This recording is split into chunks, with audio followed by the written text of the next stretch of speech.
Okay, now this is wired and mounted. Now the power is off.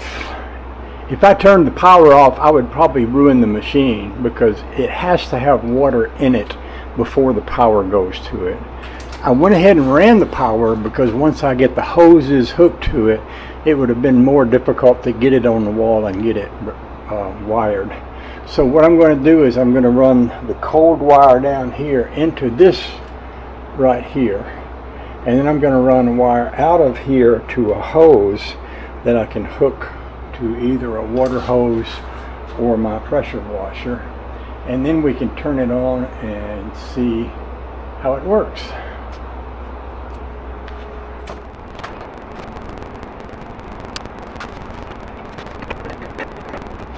Now I'm using a 1-inch open-ended wrench to do that with. I have put a little bit of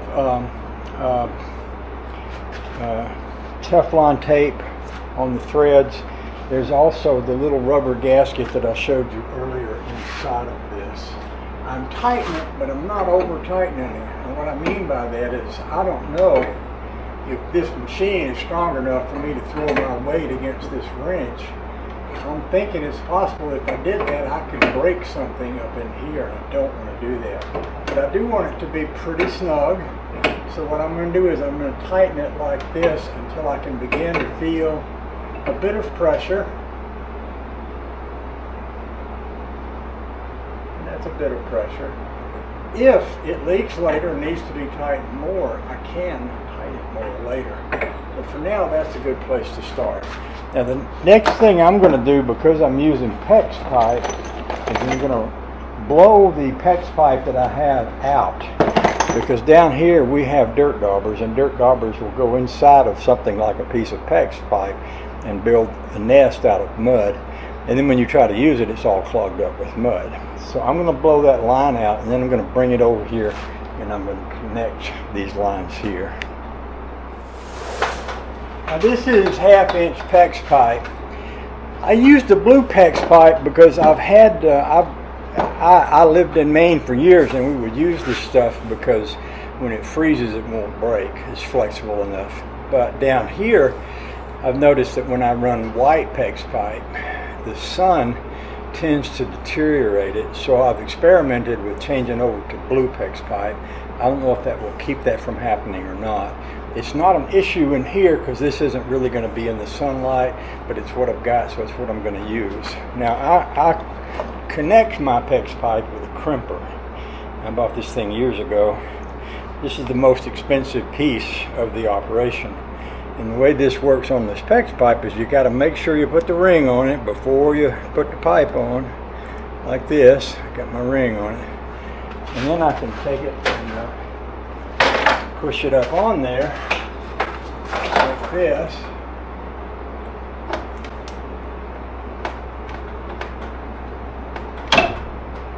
And this thing moves a little bit because it's hanging on those hooks, but it's still stable. I mean, it's not going anywhere just because it moves a little bit. There's a little space for the inside those hooks where it can move a bit. And now what I'm going to do is take the crimper. The biggest fallback on the crimper is you really have to open it all the way to get it to go on there. But other than that, this is an excellent tool and it's an excellent system. I really like this. Now that crimper goes right on top of that ring, and when I squeeze it down, it crimps the ring. I usually crimp mine twice. I change the angle a little bit, crimp it again. That's just me. I've really not ever had one of these leak from these. And what I'm going to do is I'm going to bring down enough of this to go right into my line that's down here in the floor. Now keep in mind that I'm going to put a drain valve in this line, but I'm not going to do it today because I don't have a T-joint. So what I'm going to do is cut this. I'm just going to leave myself plenty. Cut that there, about there. And then we'll take it from there. I'm gonna need my grinder for that.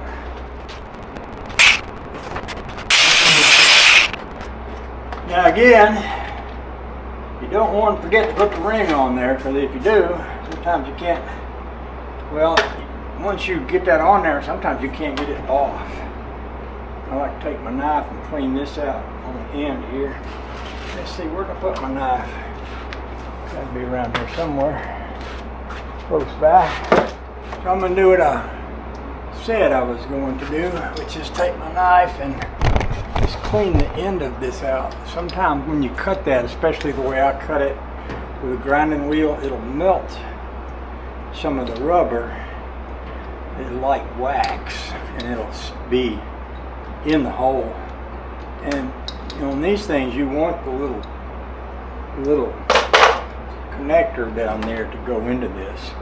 So first thing I'll do is clean that off, get the little burrs and things where the wax kind of melted plastic, I mean. Then I'll put my ring on there. Don't forget your ring. It ain't gonna work if you don't have your ring on there. I'll slide my ring up a little way so I got room to stick it in here. And then I take this part and I stick this part and this part together. Y'all see me? Like this. This goes up on there real good, and then I move the ring right up to the edge, and then I get my big crimper pliers here. Put them on there, put them over the ring. Give that a good squeeze, and then like I say, I usually like to turn mine a little bit. Get a second grip on there.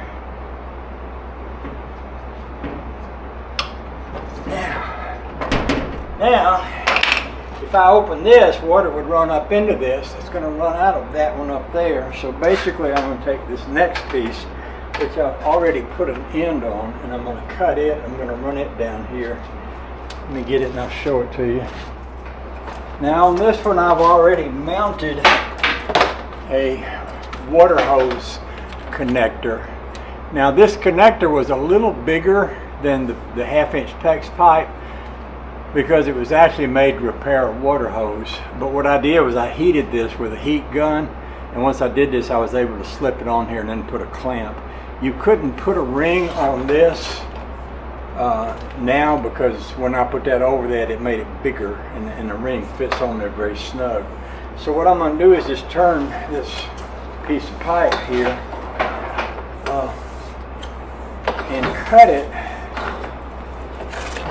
from about where I would want it to be, keeping in mind that it's going to run down from up here in the pump. And I want to leave enough, probably.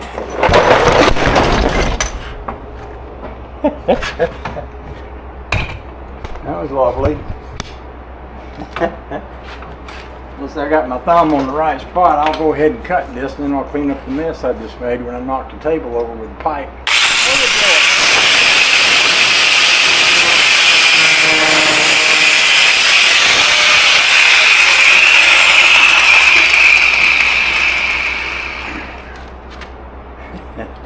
That pipe is kind of stiffish, and it was rolled up, and I had it stretched across the floor, and when I lifted it up, it came up under the table and flipped the table over. It's not Jesus, but it's still flipping tables. So let me, I've got my rings right here. Before I get up to clean up my mess, I can go ahead and put my ring on that. And then I can go ahead and bring you up here like this. And we can put that on up there like this.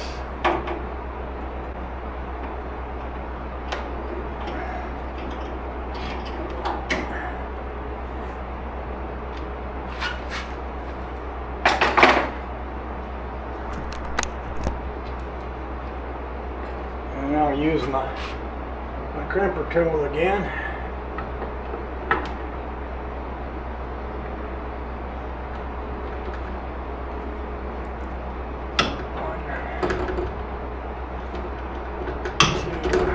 Now, so what I can do now is I can hook this to a water hose, I can turn the water on and let the water run through it. Now, the book says to let it run for, a certain period of time. Well, I'm just knocking things over left and right. Let me grab my book. And I'll read that part. So we'll make sure to get it right. Now, I'm wanting to do all this in a certain way so that I don't lead y'all astray as far as following the directions in the book. So,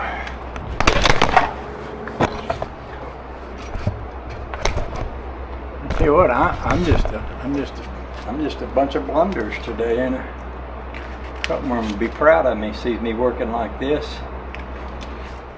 After tightening both fittings, talking about the water fittings,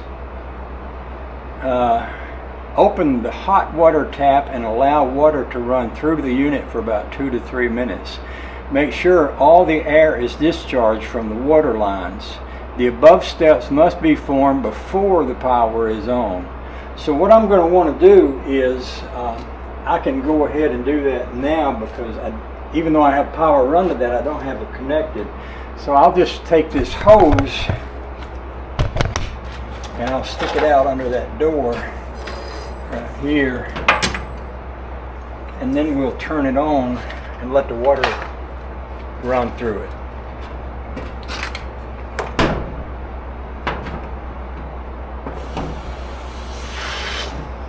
I can hear the water going out there.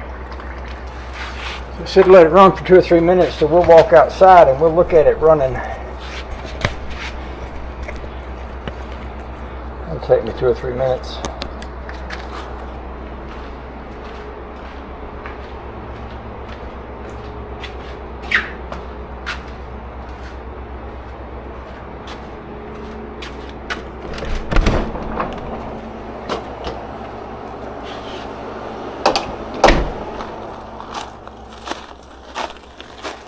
So,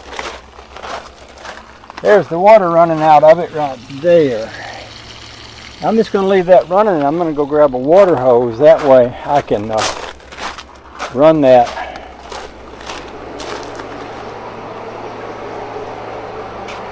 I can run that and shut the hose off.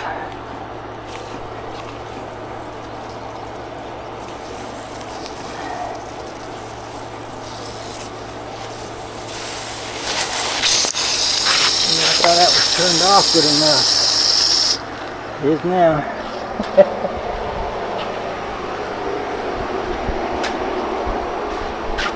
And I'll grab this hose here.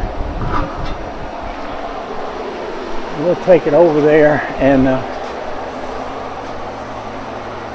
get the water dripping off. Probably from when I sprayed this. I thought it might be the building sweating.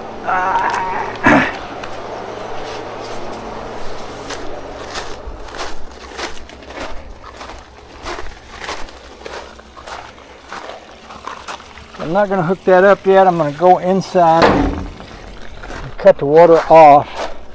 Then I'll hook that hose to it, and then I'll cut it back on. When I do that, I'll have pressure on the line, so if I have any leaks, they should show up at that point. I'm definitely going to have some major cleaning up to do here in a little bit. Alright, now I'm going to turn the water back on. So I don't see anything leaking in here.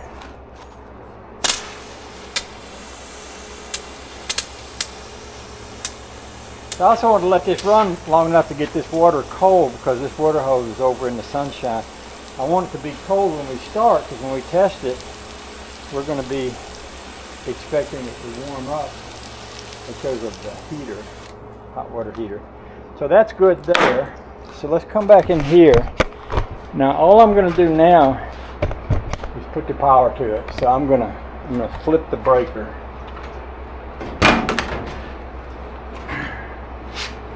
Turn it on.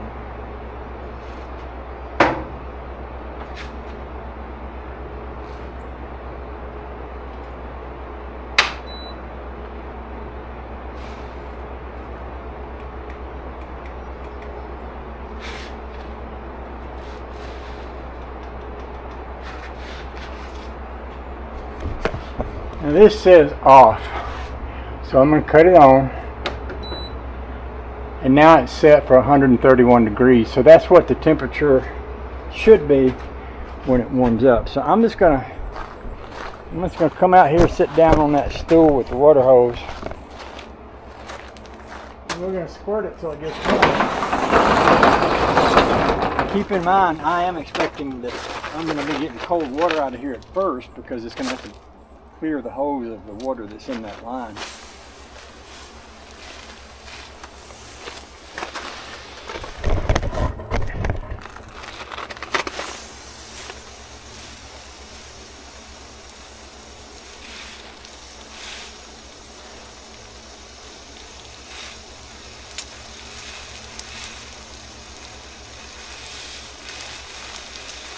Okay, it's hot now. It's real hot. It's so hot I can't touch it anymore. If nothing's leaking in here, then I'm going to say we're done. And that's working. And then what I can do is get my pressure washer, bring it in, and sit it right there, hook it to that. And then whenever I get ready to wash a car, I just open the door and run the hoses out and wash the car. Now I am going to turn this off because I don't have any leaks that I can see. Well, let me check that. Maybe I might have a little leak down here, because let me check that.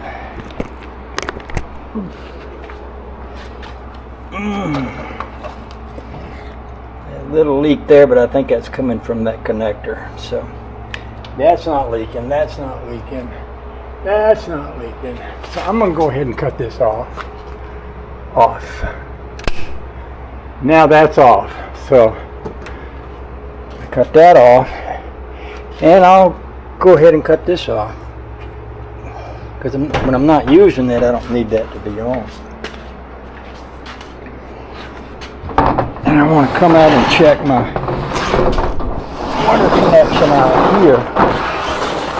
This is where I spliced into my line, and none of that seems to be leaking. That's good. This may not have been the right T. I didn't have a regular PEX T. I put that on there, but I had to heat it with the heat gun to get it to go on there. And I can see some pressure cracks in this old line, so that old line might go bad on me, but if it does, I'll replace it. So what I'm going to want to do is fill this in and then put some gravel and pile it up here, so when I come around here mowing, I don't run into that. So I need to build a little something to protect that. With that said, I'm going to call that job done. Other than moving my equipment over to this side of the garage. And we'll go have us a tomato sandwich and a glass of iced tea. I appreciate y'all hanging out with me today. It's been a pleasure. I'll be back.